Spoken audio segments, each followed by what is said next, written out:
दोस्तों, गूगल और chat GPT की लड़ाई अब काफी मजेदार हो चुकी है। इसमें अब तड़का लगाने के लिए माइक्रोसॉफ्ट भी घुस गया है, जिसने ऐलान कर दिया है कि वो अपनी सर्च इंजन बिंग के अंदर चैट जीपीटी को इंटीग्रेट करने वाला है।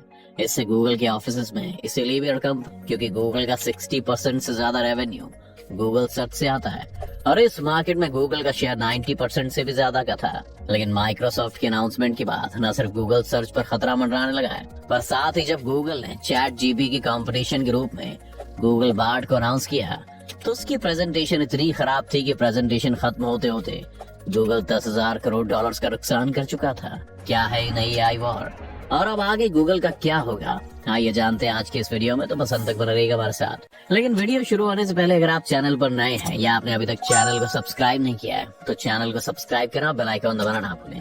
यूँ तो चैट बॉट्स का मार्केट में आना कोई नई चीज नहीं है। आज लगभग सभी कंपनीज अपने कस्टमर सपोर्ट के लिए चैट बॉट्स का इस्तेमाल करती हैं। लेकिन चैट जीपीटी में खास बात यह है कि आपकी बातों को न सिर्फ समझ सकता है बल्कि याद भी रख सकता है, जिस वजह से इससे बात करना बिल्कुल ही ऐसा लगता है जैसे आप किसी इंसान से बात कर रहे हो। इसके साथ अगर हम गूगल सर्च को कंपेयर करें तो गूगल बहुत पीछे दिखाई देता है। अगर मान लेते हैं कि आप गूगल पर एक ऑमलेट बनाने की रेसिपी सर्च कर रहे हैं तो वो आपको रेसिपी तो बता देगा, लेकिन चैट जीपीटी से जब आप ये पूछेंगे तो वो रेसिपी के साथ आपको बाकी सवालों के जवाब भी दे सकता है, जैसे कि क्या तेल की जगह इसमें घी इस्तेमाल किया जा सकता है, अंडों को कितने वक्त तक फ्राइंग पैन में रखना है, वगैरह वगैरह। चैट जीपीटी इतना स्मार्ट बॉट है कि अपनी टेस्टिंग के दौरान वो कई सारे मेडिकल यूनिवर्सिटी से लेकर बिजनेस स्कूल्स के एग्जाम्स को पास कर चुका है। जबकि अगर आप गूगल पर किसी चीज का जवाब ढूंढने जाएंगे तो ये मुमकिन है कि आपको कई सारे अलग अलग पेजेस पर जाना पड़े और काफी सर्च करने के बाद भी आपको एक सेटिस्फाइंग आंसर ना मिले। जबकि चैट जीपीटी अगर आपके हिसाब से जवाब नहीं दे रहा है तो आप उसे बता सकते हैं और समझा भी सकते हैं कि आपको किस तरह का जवाब चाहिए। चैट जीपीटी का पोटेंशियल 2019 में ही माइक्रोसॉफ्ट ने देख लिया था और तब उन्होंने इसमें 100 करोड़ डॉलर्स की इन्वेस्टमेंट की थी। इस इन्वेस्टमेंट की बदौलत चैट जीपीटी प्रोजेक्ट के लिए इसकी पेरेंट कंपनी ओपन एआई को फंडिंग तो मिली, पर साथ ही साथ उन्हें माइक्रोसॉफ्ट की क्लाउड सर्विस एज़्योर का एक्सेस भी मिला, जिसके बाद ये तेजी से प्रोग्रेस करने लगा। आज चैट जीपीटी दुनिया में सबसे तेजी से 100 मिलियन यूजर्स तक पहुंचने वाला प्रोडक्ट बन गया है। जहां इंस्टाग्राम को 100 मिलियन तक पहुंचने में 30 महीने लगे थे और टिकटॉक को 9 महीने, वहीं चैट जीपीटी ने काम सिर्फ 2 ही महीनों में कर दिया था। दुनिया भर से भी ऐसी खबरें आ रही थी कि स्टूडेंट्स इसका इस्तेमाल अपने होमवर्क के लिए भी कर रहे थे। इसकी सक्सेस को देखते हुए माइक्रोसॉफ्ट ने इसमें 1000 करोड़ डॉलर्स की इन्वेस्टमेंट भी कर दी है और इस डील के मुताबिक जब तक माइक्रोसॉफ्ट को उनकी इन्वेस्टमेंट वापस नहीं मिल जाती तब तक चैट जीपीटी का 75% प्रॉफिट माइक्रोसॉफ्ट की जेब में जाएगा और इसके बाद भी इसका 49% स्टेक माइक्रोसॉफ्ट के पास ही रहेगा। माइक्रोसॉफ्ट ने इसे अपने सर्च इंजन बिंग के साथ भी इंटीग्रेट कर दिया है और अब आप बिंग के होम पेज पर जाएंगे तो आपको वहाँ चैट का ऑप्शन भी दिख जाएगा। माइक्रोसॉफ्ट ने इसकी प्रेजेंटेशन देते हुए इस फीचर के कई सारे यूजर्स दिखाए थे, जिसके बाद से माइक्रोसॉफ्ट के शेयर्स लगातार राइज कर रहे हैं। अब आते हैं गूगल पर, जहाँ पर उन्होंने पैनिक बटन दबा दिया है।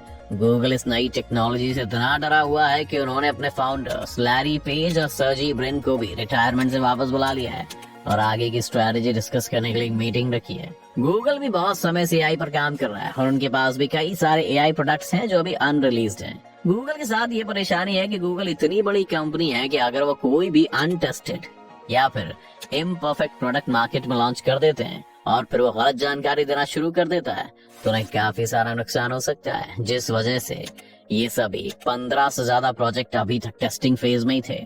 लेकिन इस खतरे को देखते हुए गूगल ने फाइनली डिसाइड किया कि वो भी चैट जीपीटी के कंपैटिटर गूगल बार्ड को दुनिया के सामने लेकर आएंगे। लेकिन इस प्रेजेंटेशन में गूगल काफी नर्वस दिखा।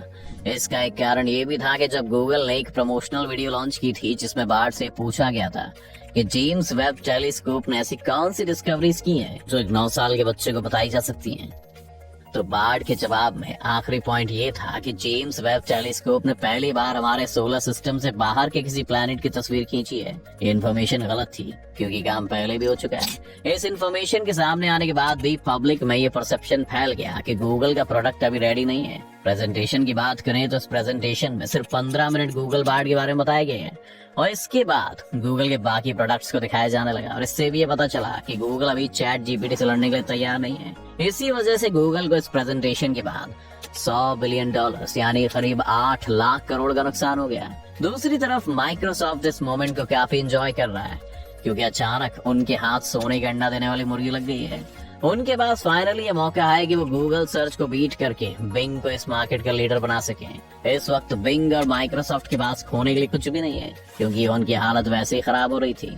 लेकिन अब फाइनली वो गूगल को चैलेंज कर रहे हैं। गूगल ने पिछले साल गूगल सर्च से 12,000 करोड़ डॉलर से ज्यादा की कमाई की थी, और अगर माइक्रोसॉफ्ट उनका आधा या उससे कम मार्केट शेयर भी लेने में कामयाब हो जाता है तो ये उनके बिजनेस के लिए काफी अच्छा होगा। इसके साथ साथ माइक्रोसॉफ्ट ने अब चैट जीपीटी को बिंग के अलावा अपने बाकी प्रोडक्ट्स में भी इंटीग्रेट करना शुरू कर दिया है। आज माइक्रोसॉफ्ट ने इसे अपने ब्राउजर माइक्रोसॉफ्ट एज के अंदर भी इंटीग्रेट कर दिया है, और इसका डेमो भी उनकी प्रेजेंटेशन में देखा गया था। माइक्रोसॉफ्ट एज से जब गैप कंपनी की फाइनेंशियल रिपोर्ट निकाली गई तो 15 पेज लंबी थी। इस डेमो में चैट जीपीटी से इसकी समरी निकालने के लिए कहा गया और उसने कर दिया। इसके बाद उसने इस डॉक्यूमेंट को एक दूसरी कंपनी की रिपोर्ट से कंपेयर करने के लिए कहा, और चैट जीपीटी ने उस दूसरे डॉक्यूमेंट को स्कैन करके दोनों के कंपैरिजन को एक टेबल की फॉर्म में प्रेजेंट कर दिया। आज सिर्फ माइक्रोसॉफ्ट या फिर मार्केट एक्सपर्ट ही नहीं, बल्कि गूगल के अपने लोग भी चैट जीपीटी को एक सुपीरियर प्रोडक्ट मान रहे हैं। जीमेल के फाउंडर ने तो ये तक कह दिया है कि अगर गूगल ने जल्द इसका मुकाबला नहीं किया तो अगले 2 साल में टेक्नोलॉजी गूगल को बर्बाद कर देगी। लेकिन क्या गूगल इस खतरे को संभाल पाएगा, ये कहना तो भी मुश्किल है, लेकिन इसके कुछ साइंस हमें देखने को मिल रहे हैं।